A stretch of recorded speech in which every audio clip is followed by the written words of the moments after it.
কালে তিনি এদেশের মুক্তিযুদ্ধের মধ্য দিয়ে যে তরুণ যুবক যে মানুষের নতুন মুক্তির জন্য অধিকারের জন্য যে স্বপ্ন জাগানিয়া কোটি মানুষের যে আকাঙ্ক্ষা আওয়ামী লীগ সেটাকে ধারণ করতে না পারার জন্য তিনি আলাদা অবস্থান গ্রহণ করেছিলেন।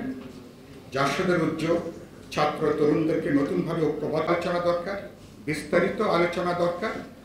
আমরা সিরাজ ভাই তার সারা জীবন ধরে ঠিক করেছেন, কোথাও তিনি ভুল করেননি, এরকম চিন্তা করাটা বোকামি হয়।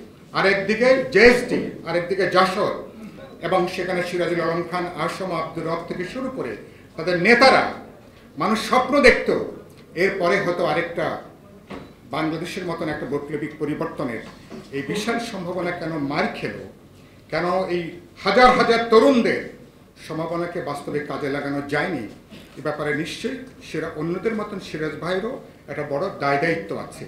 এগুলোকে আবেগের বাইরে যে ভবিষ্যতের জন্য এগুলো চিন্তা করা দরকার, ভাবা দরকার, বিশ্লেষণ করা দরকার। কিন্তু গুরুত্বপূর্ণ যেটা, সিরাজ ভাই অসাধারণ দেশপ্রেমিক মানুষ, তিনি একজন পেশাদার বিপ্লবী মানুষ তিনি, এবং আমি জেএসডির ঘরানার বাইরে যারা তার স্নেহ ভালোবাসা সমস্ত জায়গাটা আমাকে বারবার করে জেএসডির সাধারণ সম্পাদক বলছিলেন যে আপনারা এই অংশীদারিত্বের গণতন্ত্রের ব্যাপারটা নিয়ে আপনারা একটু কথা বলবেন। আমার কথাটা খুব চুম্বক কথা, যেটা আম্বিয়া ভাই কিছুটা বলবার চেষ্টা করলেন। বাংলাদেশের এখনকার সমস্যাটা কি? সমস্যাটা হচ্ছে একেবারেই আমার গণতন্ত্রের সমস্যা। সমস্যা হচ্ছে আমার ভোটের সাধারণ যে অধিকার, নাগরিক অধিকার, সাংবিধানিক অধিকার, সে অধিকার এখন নাই। এবং আওয়ামী লীগ বাস্তবে বাংলাদেশের গণতন্ত্রের প্রধান প্রতিবন্ধক, প্রধান বাধা হচ্ছে বর্তমান সরকার এবং আওয়ামী লীগ। এটা কি সত্য কথা এটা? এবং এখানে সারা দুনিয়ার কর্তৃত্ববাদী সরকাররা, রাশিয়ার পুতিন বলি আর ভারতের নরেন্দ্র মোদী বলি, একই ধরনের, তারা সেখানে একটা ফ্যাসিবাদ কর্তৃত্ববাদী শাসন তারা সেখানে বহাল রেখেছে। আপনারা দেখেছেন ভারতের ন্যূনতম যেটুকু গণতান্ত্রিক পরিসর ছিল, মানুষ ভোট দিতে পেরেছে এবং ভোট দেওয়ার জন্যে নরেন্দ্র মোদীর রাম রাজত্ব প্রতিষ্ঠা করবার তার যে স্বপ্ন, মানুষ সেটাকে ভেঙে দিয়েছে।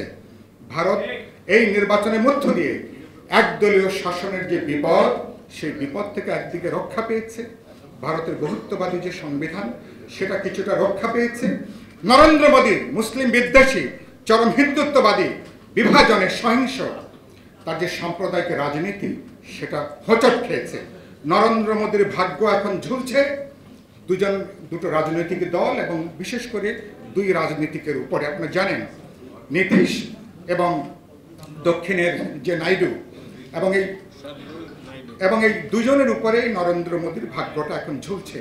ফলে তিনি চেষ্টা করলেও ফলে ভারতের সেই একদলীয় দখলদারিত্বের জায়গাটা তিনি কার্যকর করার মতন পরিস্থিতিটা নাই।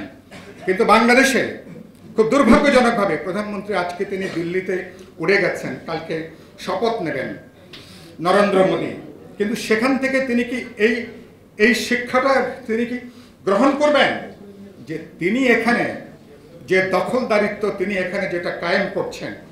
আমি খুব পরিষ্কার করে বলতে চাই, কেন আপনি 15 বছর পরে একটা অবাধ, নিরপেক্ষ, বিশ্বাসযোগ্য নির্বাচনের ন্যূনতম ঝুঁকিটা আপনি গ্রহণ করতে পারছেন না? কেন পারছেন না? সব স্বৈরতন্ত্রীরা মনে করে দেশটা ওদের জমিদারি, সব ফ্যাসিবাদীরা মনে করে মানে ওদের দেশটা ওদের বাপদাদার সম্পত্তি ওদের।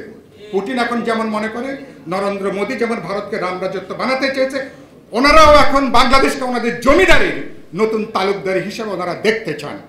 কিন্তু বাংলাদেশের মানুষ সিদ্ধান্ত নিয়েছে, মানুষ কোনো জমিদারির, নতুন কোনো তালুকদারির পত্তন দেওয়ার জন্য বাংলাদেশের মানুষের তৈরি নেই। সুতরাং সেই জায়গা থেকে আমরা খুব পরিষ্কার করে বলতে চাই, এই জায়গা থেকে এসে বাংলাদেশের মানুষের যে সিদ্ধান্তের জায়গাটা, সরকার আর একটা দিন দেরি করা মানে বাংলাদেশের জন্য নতুন দুর্ভোগ, নতুন কষ্ট।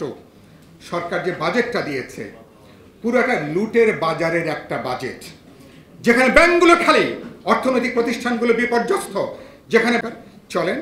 আমরা এর আগে যে আন্দোলন হয়েছে, সে আন্দোলনের যে অভিজ্ঞতাগুলো, এটাকে সম্বল করে নতুনভাবে গণ আন্দোলনকে যুক্ত করে, পুনর্গঠিত করে, এবং এই বছরের মধ্যে একটা গণ আন্দোলনকে গণজাগরণে পরিণত করে এই সরকারকে নাকে খত দিয়ে বাধ্য করে এই সরকারকে পদত্যাগ করবার জন্য বিশ্বাসযোগ্য নির্বাচনের রাস্তা তৈরি করে বাংলাদেশকে একটা গণতান্ত্রিক পথে যাওয়ার প্রাথমিক কাজটা যাতে শুরু করতে পারি, সেই অভিযাত্রায় সিরাজ ভাই আমাদের জন্য প্রাসঙ্গিক থাকবেন আগামীতে।